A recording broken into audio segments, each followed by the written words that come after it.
information. We got a couple of roster moves. Devontae Neal, Justin Ferguson are no longer part of the football program, and they won't be in the future. We wish them the very best in their future endeavors. A couple of injury updates. Amir Carlisle had surgery yesterday to repair a broken collarbone, similar to the Daniels injury, probably about as close as we've had. He's about 4 weeks till we get him cleared for full activities. So a minor setback. Amir has had a great spring. We've seen what we need to see out of him. He'll be a very important player for us in the spring. And Chase Hounsell re-injured his shoulder. He'll have to have surgery again. Certainly feel terrible for Chase, as he's worked so hard. After a second injury, you can imagine how disappointing it is for him and for us, and that he's put so much time and effort in getting back from that. So those are the updates relative to practice. Again, as I talk, the roster's going to shift and move. We're going to have some additions. We're going to have some deletions. But when it's time to kick off against Temple, we'll have the football team that we need to go out and play for a championship. So as we go through these months, there'll be, again, as I said, changes to the roster moving forward. But what I do like about our group, again, is they really compete, work hard, do the things that I need them to do, and we've taken a step forward every practice. This hasn't been one step forward, two steps back. They've come every day and done a great job. Really, that's all I have. We had some live contact today. Got a chance to get obviously the backs and receivers, get into some tackling positions. So that was lively. Had some good work at that as well today. With that, I'll open up to questions. All right, do you have what explanations you get from Devontae and then Justin about why they made their decisions? Yeah, I'm not going to get into the specifics of it, other than they're no longer with us. Are they staying on campus for the semester, or are they? Yeah, I don't know. All I can tell you is that when we break, to start stretch, and they're not out there, they're no longer on the roster. What does it do to the slot depth chart with Devontae leaving? Oh, we got next guy steps up. You know me, next man in. We just fill it in. Who is that next guy? There'll be a number of guys. When Amir comes back, he'll get a chance. CJ Procyse is doing a great job. Really excited about CJ. You'll see a lot of him in the spring. You'll see what I mean. But he's been a very pleasant surprise. That's probably the wrong word. He's been what we thought he could be. He's just done it a lot quicker than we thought. And again, you're talking about a slot receiver who's 210 pounds. But nice hands. Got deceptive speed. He can pull away. And then, as you know, in terms of the run game, we got a big guy that can do some nice things. So in terms of cross-training, is he now just an offensive player? Can you definitively state that? As definitive as I can be at this point. It looks like that's where he's going to be. But, we're still going to have some shifting and moving of slots on the roster. But I would say if I was to venture a guess right now, that's probably where he's going to stay. Who would be the top candidate at punt return now? We had a host of guys back there. We want to take a look at CJ. TJ Jones is back there taking some. And, we'll probably, continue that show until we find somebody that we really feel comfortable with back there. We're not doing a ton of it right now. Obviously, we're doing more of our punt return skill work, more so than we are, catching punts. Brian, what's the timetable on Chase's recovery, and is it the exact same injury? Exact same injury. Yeah, he got into a position where he got outside. We were in a live situation. He got in this position, and just one of those crazy things that, and the thing is, he had done such a great job. He was 225. He was doing it 20 times. Had great strength. Just really disappointed for him because he worked so hard to get back there, and then now a third shoulder surgery. He'll be out for the year. Out for the 2013? Yeah, he'll be out for the year. Okay. Yeah. And then with the, just touching back on the transfers for a second, do you find it odd that neither one wanted to wait until the end of spring practice before making this decision or announcing? Nothing surprises me. I just deal with strictly who are the guys when I meet at 7 a.m., who are the guys that are here, who are the guys that are out there. And if I spent all my time worrying about, the information will get to where it needs to get to, but I focus strictly on the program and the guys that I coach, and I know they're no longer in the program, nor will they be in the future. Coach, how's the middle linebacker spots shaping up? Pretty excited about that position. Why is that? Well, Jarrett Grace has obviously done an incredible job, or I wouldn't feel that about it. And he's a really, really good football player. He's going to be all over the field. Will he have 7 interceptions? I don't know. That's. Not ready to go that far. I'm not going in that direction, but in terms of run fit, sideline to sideline, communication, he's shown himself to be a really good player for us. Coach, how did Amir's injury happen? It was a contact drill, and just went down on the shoulder, had somebody land on top of him, and just a compression. He finished the drills, and then complained of the soreness after. And so, of course, we didn't know at the time. Got an X-ray and found out that he had a broken clavicle. You guys aren't hitting more than you have in the past. It's just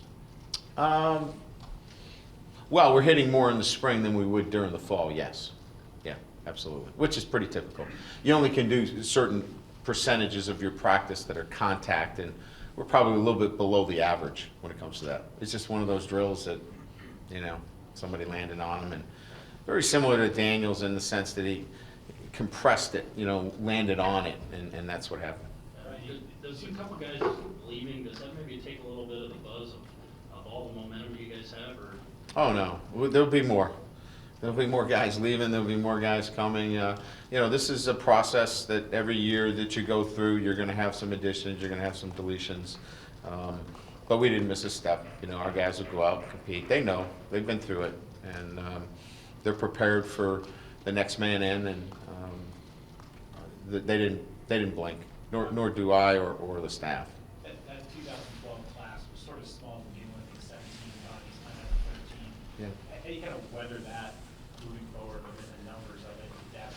Well, as you know, it's a combination of who gets redshirted or who doesn't play and has a medical, or who can petition for a 5th year. So they generally tend to blend in, Brian. It doesn't create a hole in the class, and we'll supplant that. You know what I mean? And look at how maybe some guys don't play in their first year, or some guys do, and strengthen it as we move forward. Coach, I know it's early, but do you think James Anawalu could help out at slot? Yeah, I think he's got a chance. He's certainly physical enough. He's a smart kid. I'd say that he's probably a guy that's going to be playing. Whether he's a guy that plays a lot on offense, that'll kind of take care of itself as we go through preseason camp and during the year. But he's definitely a kid that's going to be on the field and in all of our special games, because he's got that physical ability. But while you're on that, Corey Robinson continues to impress. He catches everything in his area code. We just got to get him stronger. So we're going to continue to work with him, but he's been very impressive. I just really like the young guys. Hireman has been in there doing very good things for us as well. Steve Elmer. So that young group that came in at mid-semester, Malik Zaire, all of them have really adapted well, and I can see a few of those guys, definitely impacting us this year. right, sticking with the young guys, is that number 5 early enrollee something you're most comfortable with? Would you want more? Can you take more? Well, In general.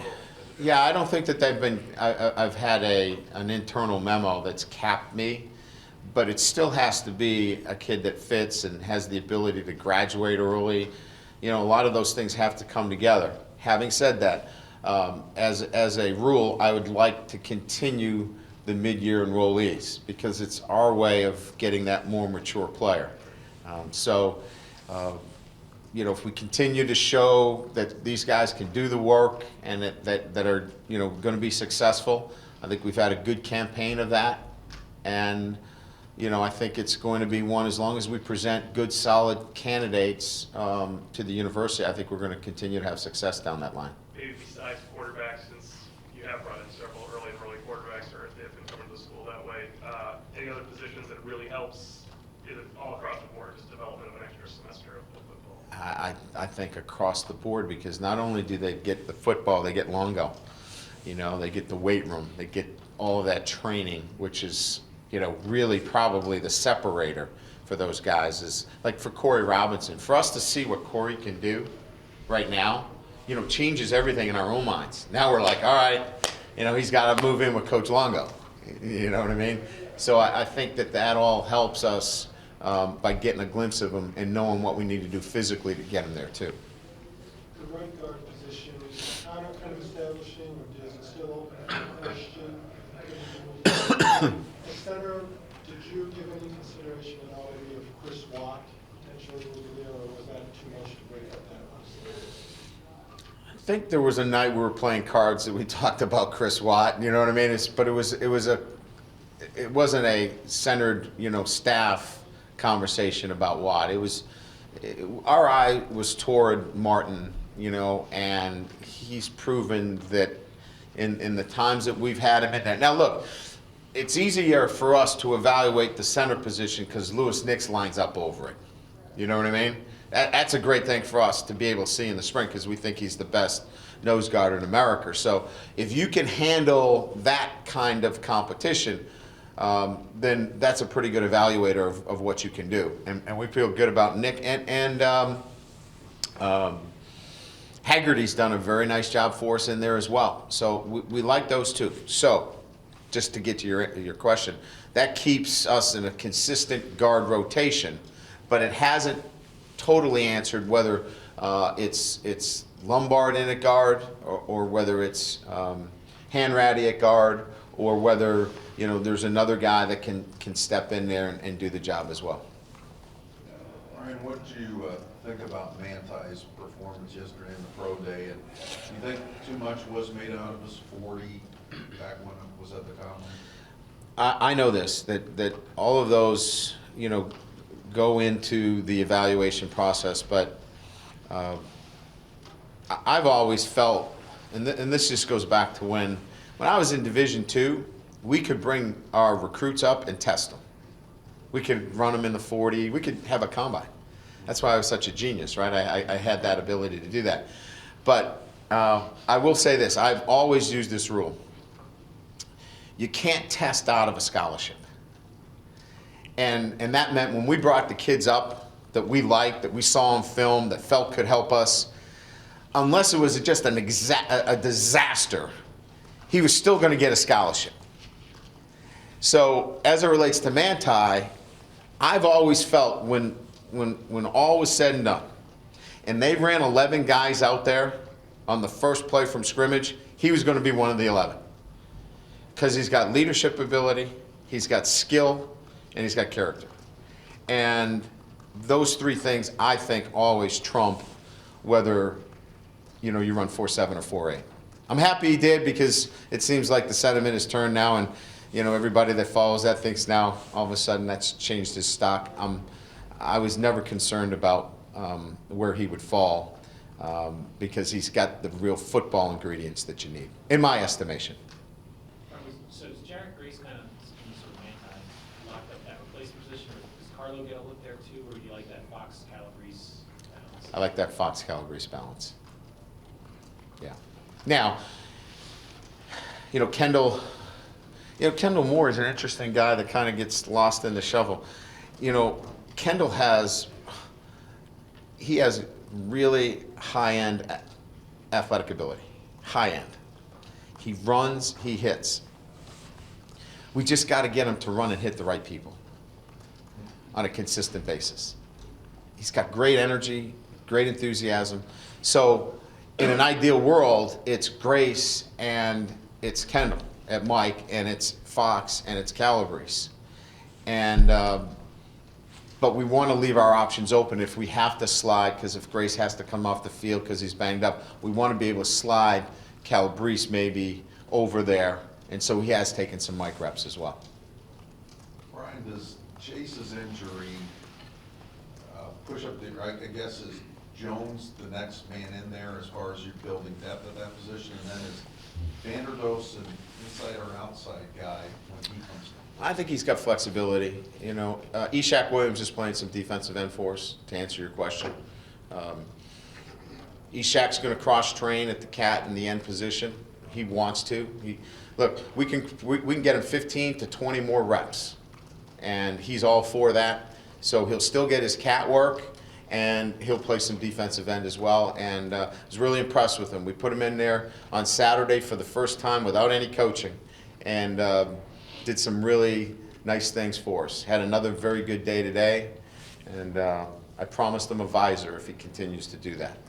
And you're okay with his weight, or do you want him to get bigger? No, he's fine. He's got explosive hands. He's long. He's plenty strong enough. He can carry the weight where he is right now. Good. Thank you.